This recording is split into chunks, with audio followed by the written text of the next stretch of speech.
Our current episode deals with the solution to the Paluxy River mystery. What on earth is the Paluxy River mystery? Well, back in the early 1900s, dinosaur footprints were found along the banks of and in the riverbed of the Paluxy River near Glen Rose, Texas. Later, in 1918, Charlie Moss returned from World War I and discovered among the dinosaur footprints a trail of 16-inch human footprints. Subsequently, various sizes and various trails of human footprints have been claimed. And how important is this? Well, the world's leading evolutionary scholars, Dr. Ernst Mayr of Harvard, Richard Dawkins, the world's leading atheist, the late Stephen Jay Gould, and Niles Eldredge have all visited or referred to Glen Rose, Texas, and the Paluxy River evidence. Laughingly, they have said, you will never prove that these are actual human footprints among dinosaur footprints, because if you do, all of these scholars admitted, evolution is bankrupt. Well, I would agree with that statement that if we could prove that man and dinosaur lived contemporaneously, evolution would be bankrupt. Now, one of the primary areas of claim among creationists of human footprint trails was the Taylor Trail. Yet, in the late 1980s, a mysterious thing happened. Under special conditions when the water was low, when the ultraviolet radiation could penetrate the thin layers of water in the river during late summertime, some curious stains formed outside the supposed human footprints, and those stains were tridactyl in nature. That is, they were three-toed and appeared to be dinosaur footprints instead. Well, this led a number of creationists to back off the evidence. For instance, just recently, a very good friend of the museum, the head of a very fine creation organization, a man that I love and respect and a personal friend of mine, wrote an article which stated, many of the human-like prints developed ghost overprints, the stains I mentioned a moment ago, surrounding the elongated foot shapes. While the human foot shape remained indented, it was enveloped by a striking three-toed dinosaurian shape with a distinctive rust color different from the gray limestone. The tracks, he went on to say, are too ambiguous to make a clear determination. His firm, his agency, a very fine creation agency, he stated, holds rigorously to the view that dinosaurs lived at the same time as man, but feels that the Paluxy may not provide useful evidence for this. Others hold different views, he went on to write, and their organization encourages them to continue searching for evidence that could convince a skeptic. In addition, he writes, in Australia are elongated human-like shapes in the center of three-toed prints, indicating the presence of a central pad that left a mark under rare conditions. Could a similar rare set of circumstances be responsible for the human-like shape within so many of the large dinosaur prints at the Paluxy River? This very fine scholar writes, creation scholar. So he suggests that it's possible that these elongated shapes were actual pads. It's possible, he states. Well, let me try to solve the mystery.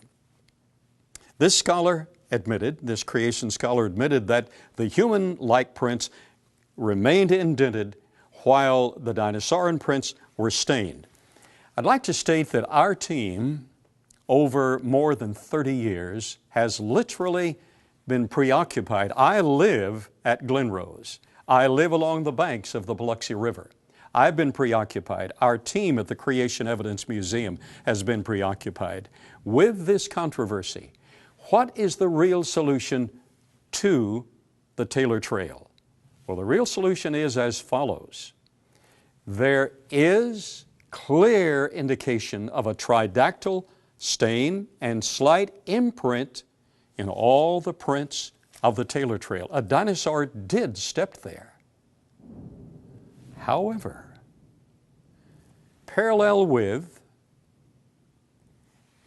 every one of these prints is a series of human footprints imprinting in the dinosaur track, giving a deeper indentation, and moving about within the tridactyl dinosaur print. In fact, on one occasion, +6, the human-like print with the toe impressions are outside, the toes and the print itself is outside the dinosaur print.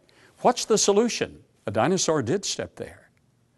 But imprinting within his tracks, much like the Laetoli prints in Africa, where a human being stepped within the tracks of someone who stepped previously, stepping within the dinosaur tracks was a human being with a great toe, second, third, fourth little toe, all of the distinctive characteristics of a human foot. A dinosaur did step there, but stepping within his tracks are clear additional tracks of a human being.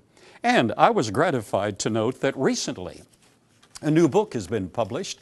Incidentally, this book is approved by the writer of the article, holding, our good friend holding, that maybe the Paluxy evidence shouldn't be used anymore. This book was written by Dave Wetzel, who has visited us, our museum, and our research facilities and the Paluxy River many times. The book is titled Chronicles of Dinosauria. It deals with the creation and the dinosaurs, the flood and the dinosaurs, fossil evidence of dinosaurs and man, historical evidence of dinosaurs and man, artistic evidence of dinosaurs and man, cryptozoological evidence of dinosaurs and man, biblical evidence of dinosaurs and man. And then on page 28, Dave Wetzel writes, after multiple trips to Glenrose to personally examine the evidence and considerable dialogue with those who oppose the man tracks, I came away convinced that the Sir George, Japanese, and feminine tracks are authentic human footprints, trails of human footprints. The Alvis Delk track, an isolated track, but identical to 7 others that we've excavated in trails, a human footprint intruded by a tridactyl dinosaur print, has been subjected to extensive CAT scans to confirm authenticity. So what's the solution to the mystery? The solution is there are numerous trails of human footprints among dinosaur footprint trails. The Taylor Trail itself, claimed to have originally been only human footprints, is found rather to be both. Dinosaur footprint trail, into which stepped a human being, often with clear great toe, all the other distinctive toe impressions and the full foot impression. In addition to that, one of the prints steps outside the dinosaur print. Therefore, this trail could not be identical to those in Australia, where a central pad was found under the dinosaur print. No mystery there. I'm simply saying that man did walk with dinosaurs, and the original evidence along the Paluxy still remains as intact as ever.